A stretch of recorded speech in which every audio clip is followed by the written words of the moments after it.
कोणत्या त्याचा भावार्थ काय आहे? तप म्हणजे ते ब्रह्मभूत, ते आपले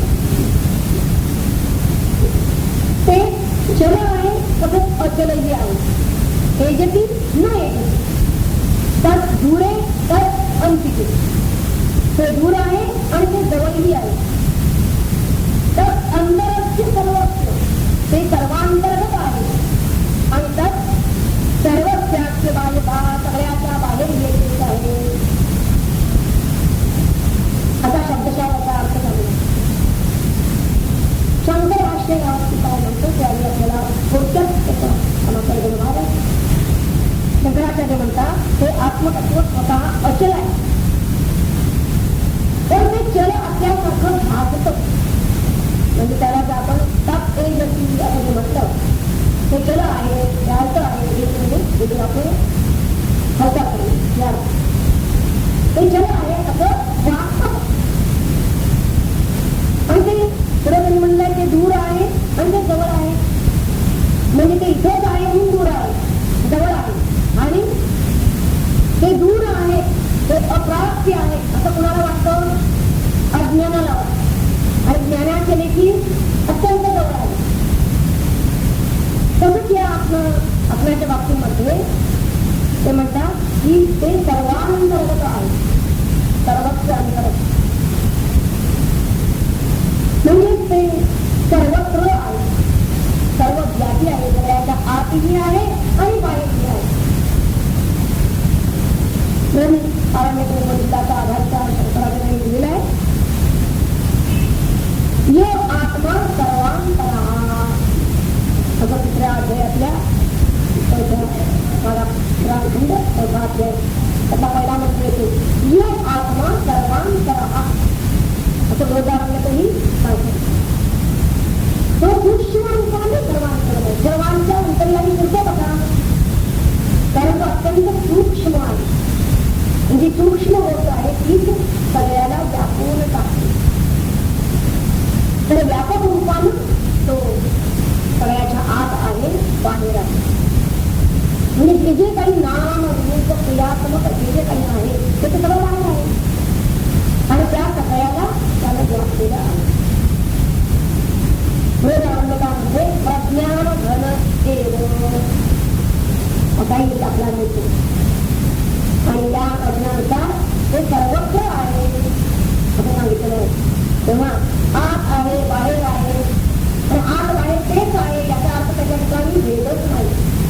आत एक बाहेर सगळं असं नाही, तर आत बाहेर एकच आहे याचा अर्थ याच्या ठिकाणी भेद अजिबात नाही. हे तत्व असं आहे, नित्य आहे, अचल आहे आणि एक आहे. अचल आहे हे आपल्याला पदेजती तन्नेजती ज्याला पदातून मिळतो. तत्पुरे तद्वंतिके याच्यातून ते नित्य आहे.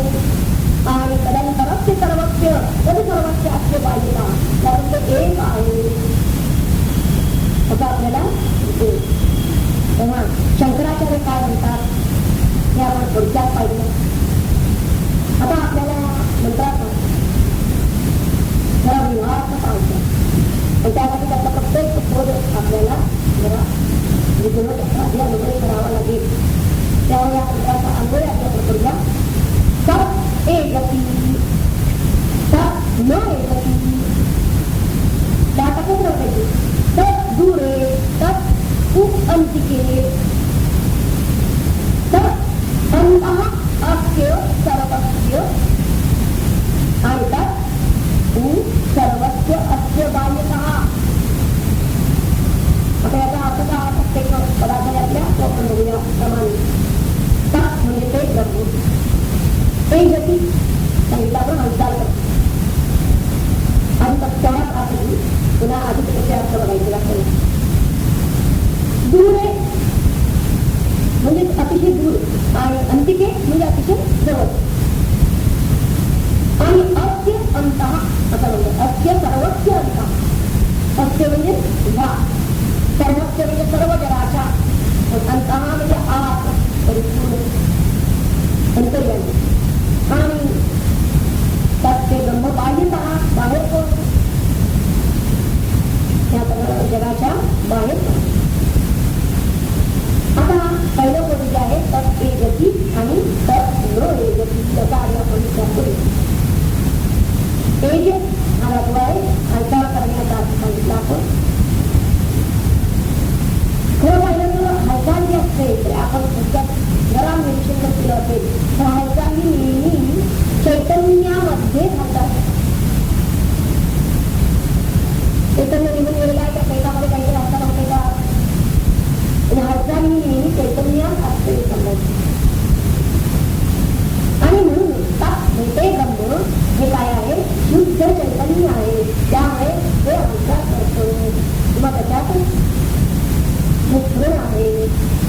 मग त्याचा स्वभाव बघितला आपण तेव्हा हे काय त्याला वर्णन बोलू.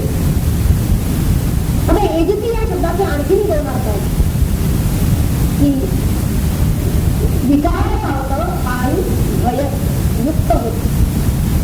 त्याला भय विकार पावतो. आता तत् एजती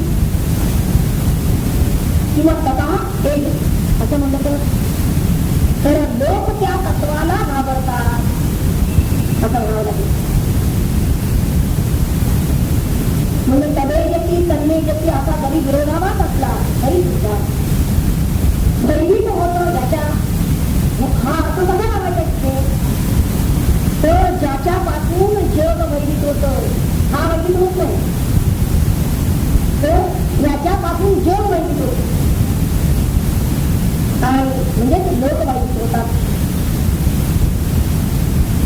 आणि हे तत्व हालचाल करीत नाही असे पुढे म्हणले तर न एजती म्हणजे हालचाल करीत नाही, विकार पावत नाही किंवा लोक भयभीत होत नाही त्याच्यामुळे असंही सांगितलं.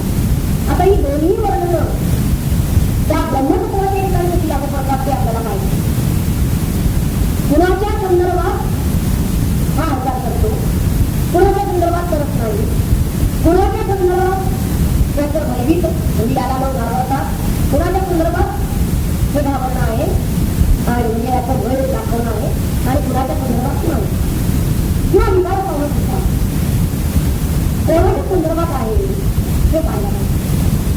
आणि म्हणून जो मनुष्य सात्विक भगवंताच्या आज्ञा व्यवस्थित पालन करणारा, स्वधर्म पालन करणारा अपूर्ण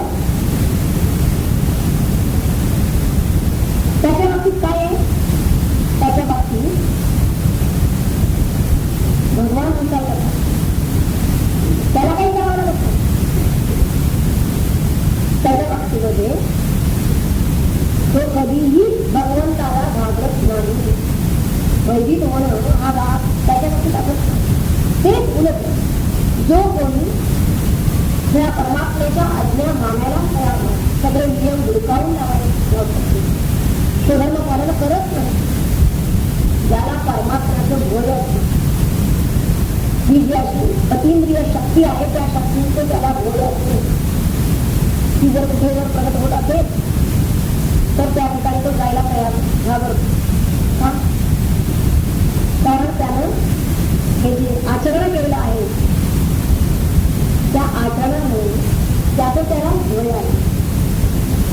त्याचं त्याला त्याचा अर्थ त्याच्या अंतर्यामी जो हा परमात्मा आहे तो निश्चितपणे त्याला भय दाखवतो, तो त्याला घाबरतो आहे.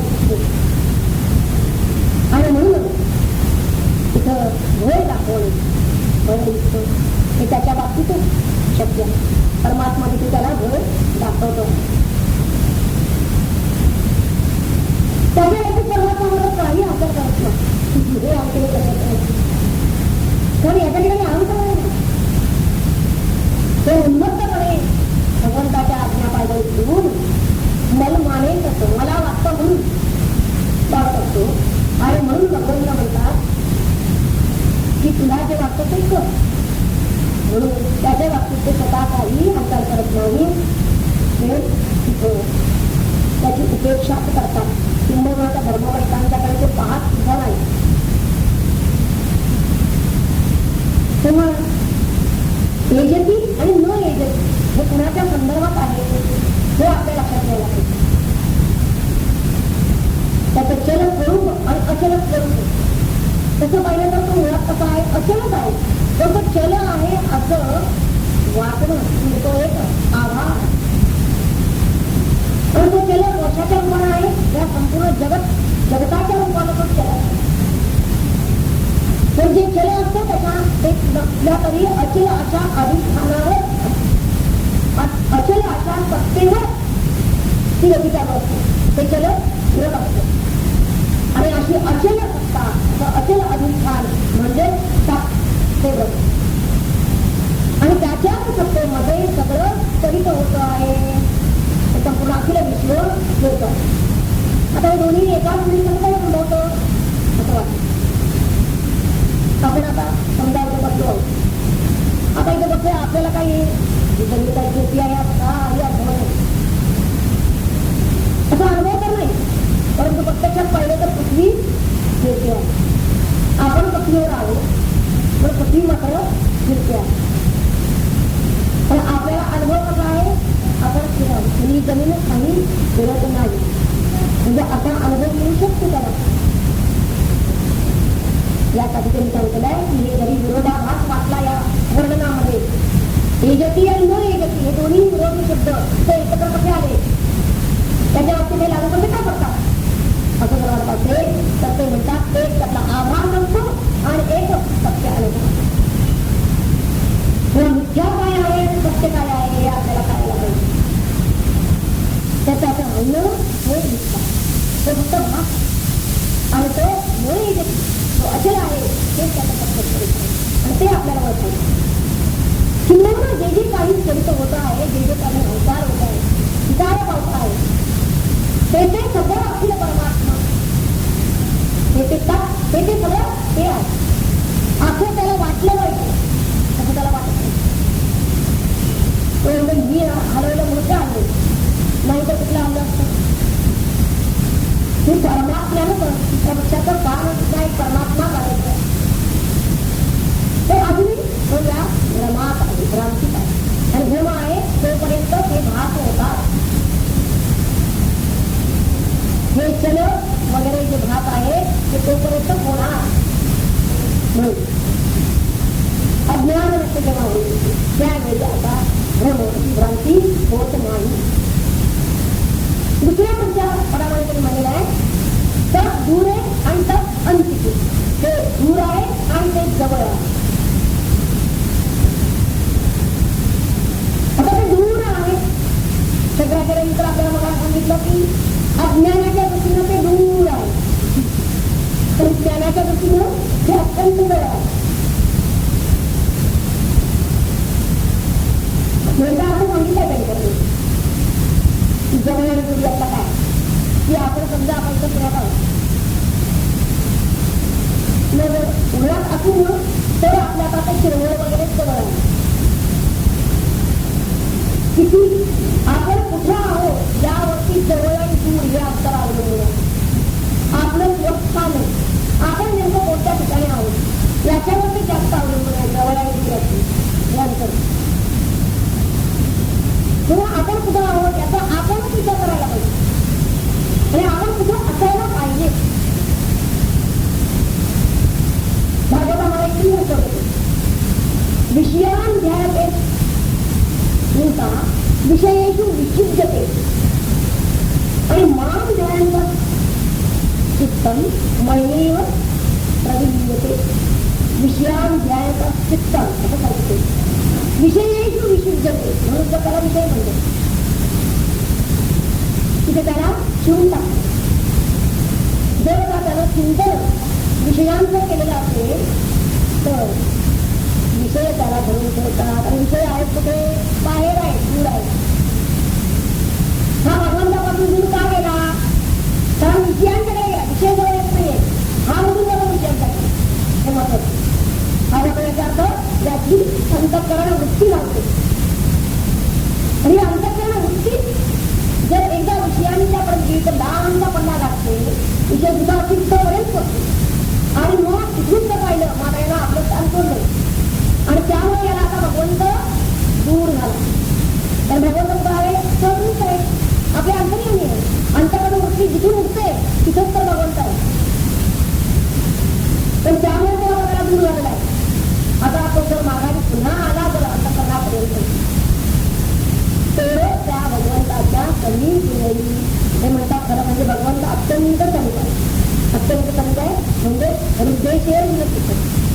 तो निरात आहे. हृदयापेक्षा आणखी जवळ होतं. तेव्हा जो मुळातच भगवंतापासून परांगमुख झालेला आहे, मग तो कुठे जन्म झाला आहे, तर तो विषय सन्मुख झालेला आहे, विषयात आणलेला आहे. आणि म्हणून त्याच्यामुळे ब्रह्मणे दूर आहे. पण जो भगवत सन्मुख झालेला आहे त्याच्या हेतू मात्र ब्रह्मणे अगदी जवळ आहे. हे एवढ्यासाठी आपल्याला सांगितले जवळ अगदी की आपण निर्विषय व्हायचं. तर मुळात ते ब्रह्म हे कसं आहे, निर्विषय आहे. आणि निर्विषय आपण झालो तरच आपण निर्विकल्प होऊ. परमात्मा तत्वाने निर्विकल्प आहे. आणि आपल्या निर्विकल्प होण्यासाठी निर्विषय होणं अत्यंत जरुरी आहे. ही विषयातीत अवस्था आपण गाठली पाहिजे. त्यासाठी तर आपल्याला विषय रहित होण्यासाठी म्हणून तर आपण भक्तिशास्त्र आचरत असतो, सगळी उपासना करत असतो. पण तसं एकदम सोडून म्हणलं तर विषय होता येत नाही. म्हणून त्या विषयांना वळवायचं, त्यांचा मोडा भगवंताकडे. आणि असं जर केलं तरच आपोआप त्याला भगवंत समीप होणार. एकीकडे काय होतं, एखादी गोष्ट जर अतिशय आपल्याला अत्यंत जवळ असेल तरी सुद्धा ती आपल्याला दिसत, आणि अतिशय दूर असली तरी सुद्धा दिसत नाही. असाही दोन्ही गोष्टी होतात. अगदी एखाद्याला गोष्ट आणणं आमच्या जर डोळ्याला हा दिसता म्हणून दिसत नाही. तसं भगवंत आमच्या अंतःकरणातून अत्यंत समीप आहे, जवळ आहे, अगदी अत्यंत जवळ आहे. आणि म्हणूनच तर आम्हाला त्याचं दर्शन मिळत नाही. कसं आहे मग तिथेच नाही इतका आमच्याशी एकच नाही, एकूणच झालं. म्हणजे असं आहे की तो पूर्ण दूर जावा असतो, अत्यंत दूर जर असेल तरी सुद्धा तो दिसणार नाही. अज्ञानाच्या किंवा विषयाच्या किंवा पाप्याच्या दृष्टीने पूर्ण तो दूर गेला. भगवंतच मानाला तयार नाही, मग कमी प्रवेश तर होते सोडून गेले. तेव्हा हे दुसरं बोलतो तद्दुरे तद्वंतिके. आता त्याच्या पुढे कोणी म्हणलेलं आहे की तदंतरस्य सर्वस्य तदु सर्वस्यास्य बाजूला. ते सगळ्याच्या आत आहे, सर्वात आले आणि आधी सर्वांच्या आत आलेले आहे. तो आपल्या अंतर्यामी आहे हे आम्हाला माहित आहे. पण आमच्या आत म्हणजे शरीरात आहे असा स्थूल आहे का? वास्तविक ही अतिंद्रिय शक्ती तिला आमच्या शरीरात येऊन, आणि शरीर हे तर मर्यादित आहे, शरीरात येऊन राहायचं कारण काय? इतकी अतिंद्रिय शक्ती मर्यादित शक्ती, आणि मानवाची शरीराची शक्ती तर केवढी मर्यादितच आहे. माझ्या मर्यादित ठिकाणी त्याचं कारण काय? काम आपण जरा विचार केला जरा तर भगवान स्वतः तिथे मग सांगतात ना, सर्वस्यच्या मृदी निष्ठा हृदयात त्याच्या प्रवेश केलेला आहे. सर्वांचा कशामध्ये प्रवेश केला भगवंताने? मनुष्याची इच्छाशक्ती असते, ही एक अलौकिक देवी ही शक्ती मनुष्याला परमात्म्याने वाढ केलेली आहे. इच्छाशक्ती, ज्ञानशक्ती आणि क्रिया. त्याची जी इच्छाशक्ती आहे त्या इच्छाशक्तीच्या जोरावर मनुष्य नराचा नारायण सुद्धा त्याला जर ठरवलं तर तेव्हा भगवंताने त्याची ही जी वृत्ती आहे इच्छाशक्ती, ही जी शक्ती आहे त्याची, ते या त्याच्या वृत्तीला म्हणजे मी ठरवेल तर मी परब्रह्म होईल, ब्रह्मास्मी, ही त्याची इच्छाशक्ती. अशी इच्छाशक्ती निर्माण फक्त व्हायला पाहिजे, अशी शुभेच्छा फक्त निर्माण व्हायला पाहिजे की अहम ब्रह्मास्मी. आणि असं जेव्हा तो मनुष्य म्हणायला लागतो तेव्हा त्याच्या या इच्छा भगवंतांनी त्याच्या शरीरात त्याच्या आत प्रविष्ट केली. हा खरोखर नराचा नारायण होईल. इतर कोणताही पशु नराचा नारायण होऊ शकणार नाही. तेव्हा भगवंत आपल्या आत आहे याची आम्हाला जाण पाहिजे. ज्ञानशक्ती जी आमची बुद्धिशक्ती ही आम्हाला जाणवलं पाहिजे की भगवंत आमच्या अंतर्यामी आहे. ही भावना भगवंत अहम ब्रह्मपत्नी हा आपला आत्मगौरव त्याची जाण आम्हाला यायला पाहिजे. आणि अशी जर आम्हाला जाण आली तर आम्ही दीनवान आयुष्य कधीही करणार नाही. जो आत्मधनाचा स्वामी आहे तो कधीही तुमच्या गाठी बांधत बसणार नाही. कारण त्याला माहिती आहे की आपण कोणतं भगवान स्वामी आहोत. म्हणून तुम्ही त्याला कळायला पाहिजे की जी शक्ती आपल्या आत आहे तीच आणखी कळायला पाहिजे त्याला. नुसतं आपण कसं आहोत, आपण सुख आहोत असं नाही. तर ही शक्ती प्रत्येकाच्या आत आहे, प्रत्येक मनुष्य मात्राच्या आत आहे हे त्याला कळायला पाहिजे. असं जर त्याला कळलं तर मग तो इतरांच्या बरोबर कधीही भेदभावाने वागणार नाही. उपनिषद आपल्याला हे जे आपण सांगत आहे त्या मंत्रातून त्यांना कोणता संदेश द्यायचा आहे हेही आपल्याला सांगतो. प्रत्येक मनुष्याशी जर आपण असं आत्मिक नातं जोडलेलं असेल की त्याचा आत्मा माझा आत्मा एकच आहे असं जर आमचं आत्मिक नातं असेल प्रत्येकाशी तर मग या जगामध्ये विश्वबंधुत्व म्हणण्याला वेळ लागतो. तेव्हा तदंतरस्य सर्वस्य हे जे पद आहे हे जरा अधिक सखोल आपण अभ्यासाला पाहिजे. म्हणजे अभ्यासाची जरूर आहे. कारण आत्मोपन्येन सर्वत्र पहा असं आम्हाला दिसेल दिलेलं आहे, सांगितलेलं आहे. आणि असं जर आम्ही आत्मोपन्य दृष्टीने जर जगू तर वास्तविक आमच्या जीवनाला तरी गोळी प्राप्त होईल. नाही तर मग आपलं जीवन दुःखमय व्हायला वेळ लागला. जेव्हा एकत्वाची समतेची भावना प्रभावित उदित होते त्याच वेळी त्याला सुखाचा अनुभव येतो. नाही तर मग भेद आले की खवणारी दुःख. तेव्हा त्या विश्वातील अखिल दुःख जर दूर करायचे असतील तर ते म्हणतात या तदंतरस्य सर्वस्य ते परमात्मा सर्वांच्या अंतर्यामी आहे हे लक्षात ठेवून वाचा. या परिषदांनी आपल्याला आपल्या दृष्टीकोन उदात्त करायला तर सांगितला आहे. काय सांगितलं त्यांनी की तो परमात्मा माझ्या आधारी हा उदात्त दृष्टीकोन होता. तर ते माझ्या अंतर्यामी आहे. आणि असा जर एकदा दृष्टिकोन आम्ही स्वीकारला तर आमचं जीवन सुद्धा उन्नत होईल नाही. आणि म्हणून आपला आत्मगौरव या उपनिषदाला सांगायचं आहे.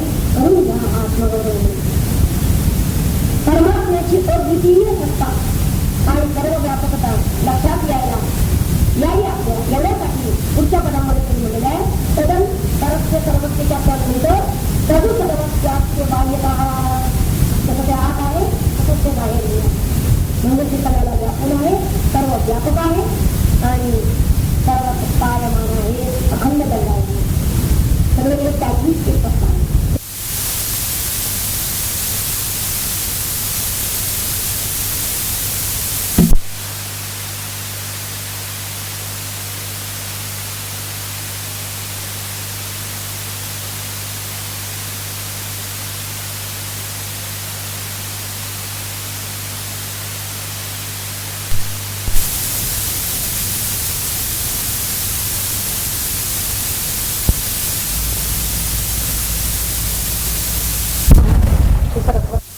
आतही आहे बाहेरही आहे असं जे सांगितलं वर्णन केलं ते त्याच्या सूक्ष्मतेसाठी सांगितलेलं आहे. सूक्ष्म जी गोष्ट अत्यंत सूक्ष्म जी गोष्ट असते तीच आत बाहेर सगळीकडे राहू शकते.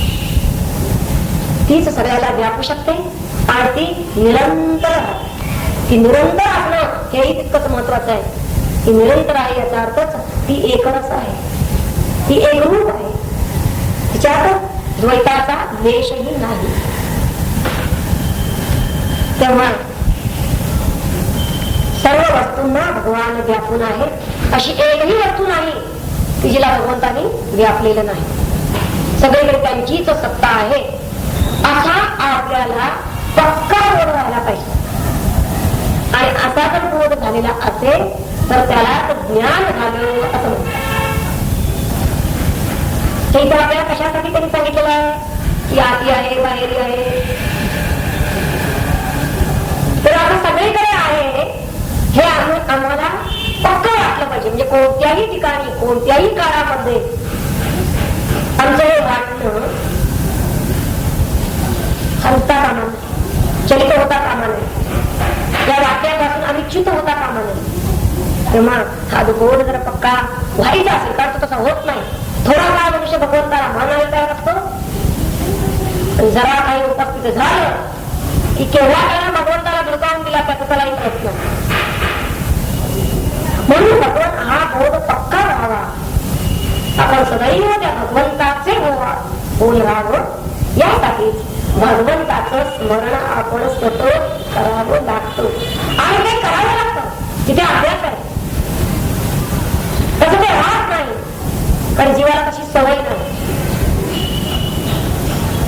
भगवंताचं विस्मरण त्याला होतं, कारण आणखीन काय काय त्याला आठवत असतं.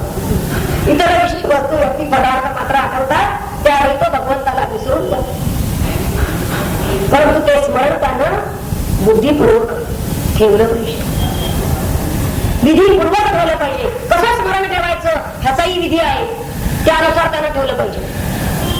आणि असं जर तो स्मरण आपलं स्वतः वाढवत वाढवत जाईल तर त्याला सर्वत्र भगवंत आहे हे सर्वत्र भगवत दर्शन घडेल आणि ते घडावं अशी या उपनिषदकारांची कळकळ आहे.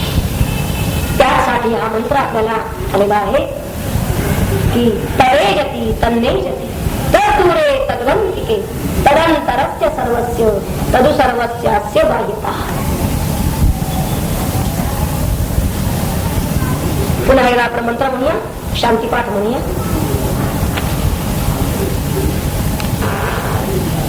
तद्देजती तन्नेजती तदेजती आहे, तदेजती तदेजती तन्नैजती तद्दूरे तद्वंतिके तदंतरस्य सर्वस्य तदुसर्वस्यास्य बाह्यतः. ओम पूर्णमदः पूर्णमिदं पूर्णात् पूर्णमुदच्यते पूर्णस्य पूर्णमादाय पूर्णमेवावशिष्यते. ओम शांति ओम शांति ओम शांति.